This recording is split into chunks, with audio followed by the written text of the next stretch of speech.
Got it. It says it's being broadcast, so hopefully that's how it is. And okay, and it says the alarm says it is 6:30, so we should get started here. And what do you see on your screen here? Do you see something called 15.3? Yes, Mataji. Yeah, we do. Okay, fantastic. So, so Tapa and Aruni. So after these short prayers to the spiritual master. Om Ajnanatimarandhasya Jnananjana Shalakaya Chakshurunmilitam Yena Tasmai Shri Gurave Namaha.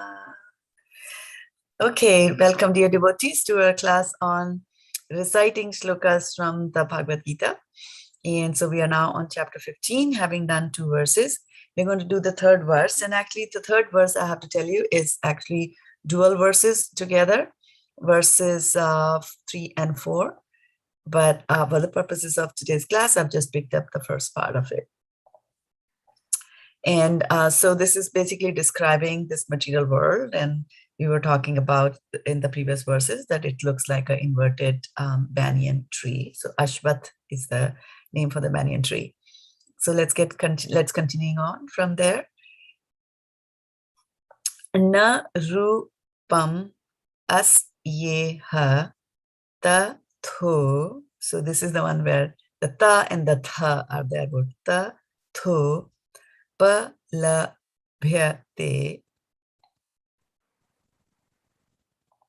Lab, like that. Palabhyate nan to na cha dir na cha sampratishtha ashvatham. So vat and tham, right? Ashvatham. So you see there's a ta here, half ta, and then there is a tha. So ashvatham enam suvirudha. So suvirudha mulam asanga shas. It's a tongue twister. Shastrena drinena chitva. So this is a little difficult. The last line is a little bit difficult over here. So narupam asyeha tathopalapyate nanto nachade nacha sampratishtha ashvathamenam suviruda mulam asanga shastrena dhirena chitva. And na means not, rupam, the form, asya, of this tree, iha, in this world, tatha, also, upalabhyate, can be perceived, na, never, antaha, and na, never, cha, also, adihi, beginning, na, never, cha, also, sampratishtha, the foundation, ashvatham, banyan tree, enam, this, suvirudha, strongly, very strongly actually. So, mulam, rooted, asanga sastrena, by the weapon of detachment, dridhena is strongly, right? Strong. And chitva means cutting. Translation: the real form of this tree cannot be perceived in this world. No one can understand where it ends, where it begins, or where its foundation is. But with determination, one must cut down this strongly rooted tree with the weapon of detachment. So let's continue on with our practice session. So I see that Parshana Mataji has joined us and has Sadhana Mataji here. And so we'll get going straight into the pronunciation now, going really quickly today. As I was telling others in the beginning of the class that I have a hard stop at 6:50 because I'm supposed to teach at my Bhakti Vaibhav class today. So, but let's get going. We'll have plenty of time, don't worry. So, Tapa Mataji, can you give us the breakdown here? Okay, Mataji.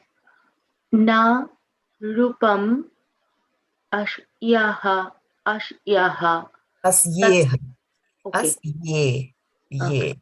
Yeah. Ashyeha tatho palav yate. Nanto nachar did na cha sham pratishtha ashvat tham enam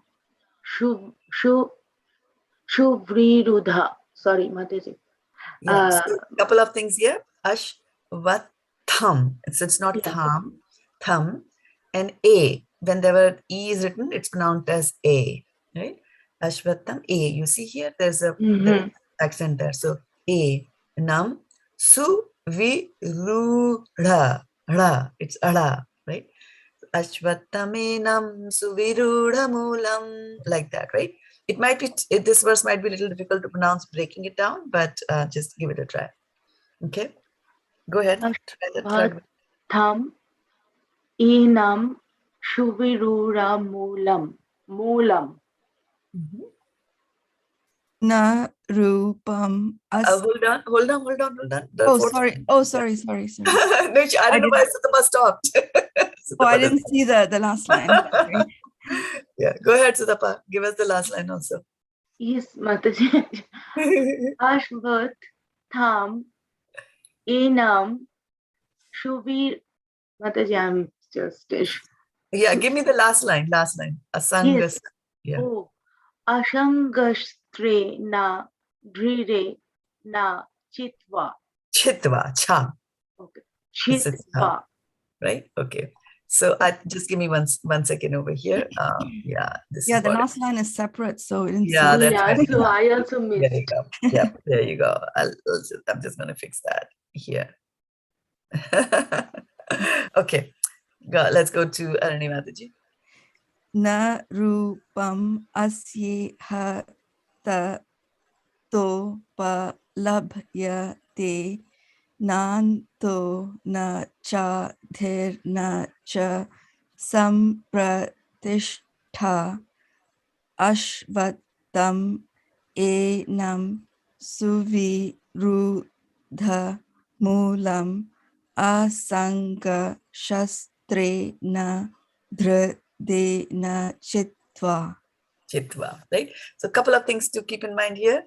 The tho is the tho, right? That's the one My that downfall. trouble. Yeah, that gives you the trouble. I know that. Nanto nachade nacha sampratishtha. Ashvatham enam virudha. So it is not dha, it is ra. Suviru, you see, this is the dha. Suvirudha moolam dha. Asanga. Then why is it DH? So DH is to pronounce that is not the. So DH makes it like, it's the hard, the. And then a dot on underneath it makes it dha. So in Hindi there is the for davat or dava, right? Or devta, like that, the. And then there is a da for damru, right? Or darna, dar, right? And then there is this dha for dhakkan, right? Like when that. I see the Sanskrit, it makes sense. It's just that when I see this, the Romanized one, I can't make it out. Just practice from just look at it a couple of times in the Sanskrit pronunciation guide to see the nuances there. Okay, so then, let's go to Varshana Mataji. Hare Krishna. Na rupam asye ta to pa labhyate nanto na cha der na cha sampratishtha ashvatham enam suvirudha moolam asanga shastrena dridre na chitva. Very nice, very nice. Okay, Sadhana Mataji. Na rupam asyaha tatho palabhyate nan to na chadir na cha sampratishtha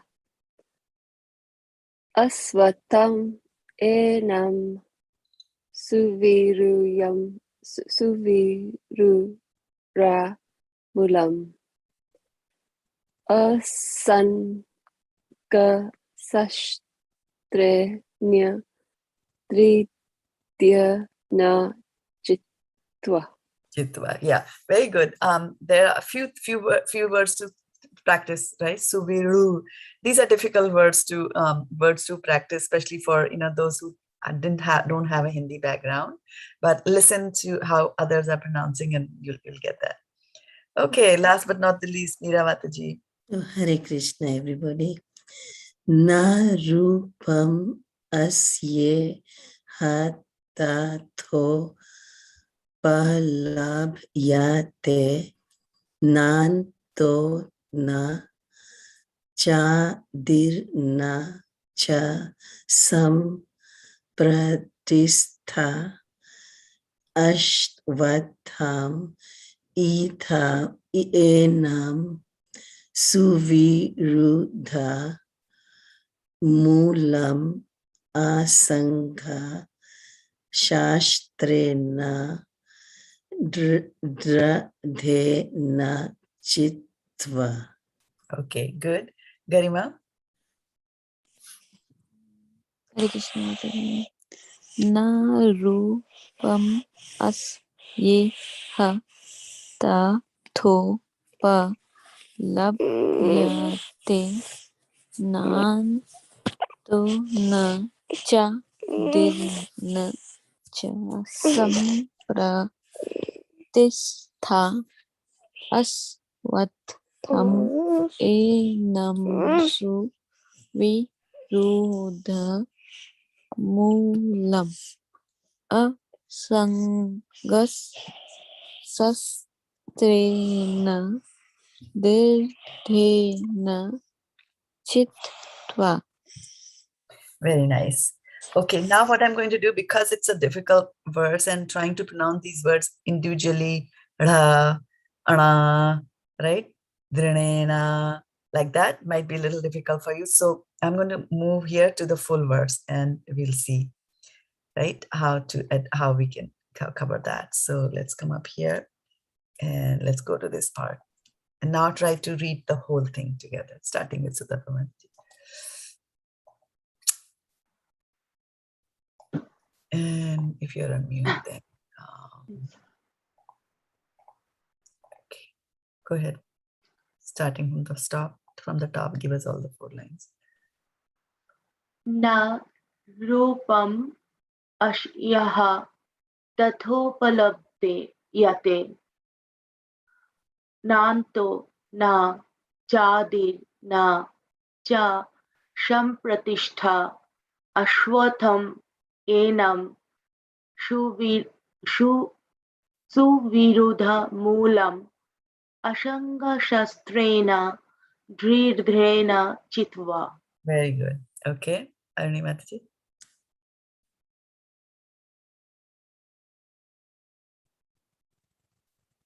Sorry, I was trying to unmute myself. Narupam asyeha tato palabhyate nanto na chadher na cha sampratishtha ashvatham enam suvirudha mulam asanga shastrena dridhena chitva. Wow. Okay, good. Varshana Mataji.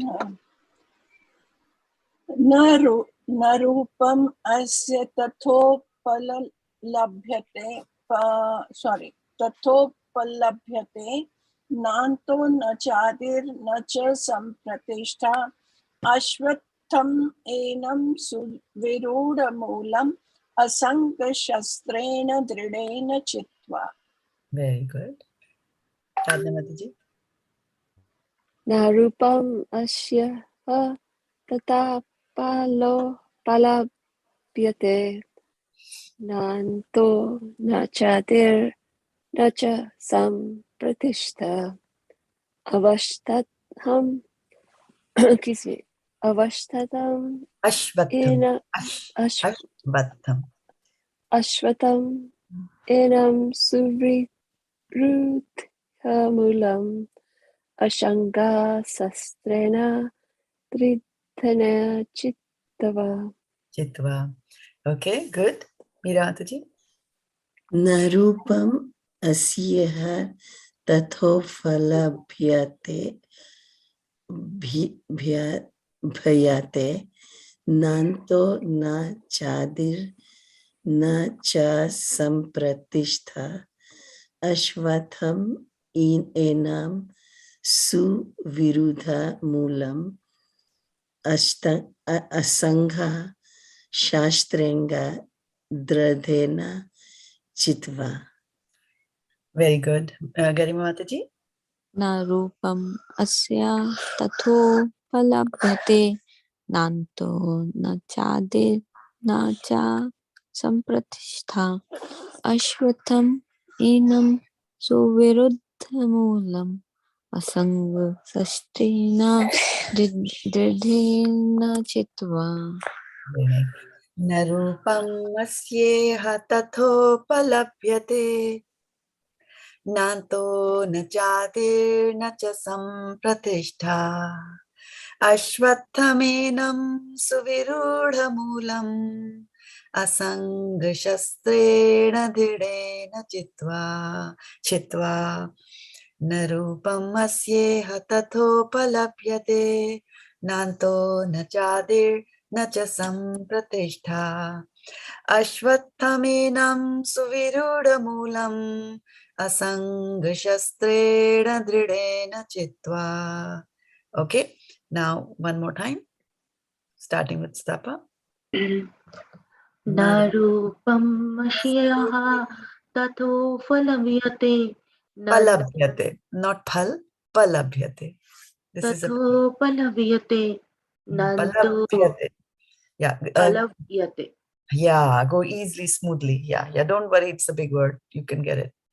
Narupam Ashyaha Tato Phalabhyate Nanto Nachadit Nachasham Pratishtha Ashotamenam Shubri Shuvidoramulam Ashangashastrena Drirena Chidva. Very nice. Arini Mataji. Narupam asyeha tatopalabhyate nanto nacha chadhir nacha sampratishtha ashvatham enam suvirudamulam asangashastrena ridena chitva. Very nice. Varshana Mataji. हाँ जी न रूपम अस्य तथोपलभ्यते नान्तो न चादेर्न च सम्प्रतिष्ठा अश्वत्थम् एनं सुविरूढमूलम् असङ्गशस्त्रेण दृढेन चित्वा. Very nice. Sadhana Mataji. Narupam asya tate palapyate nanto nachadir nacha sampratishta ashvatam enam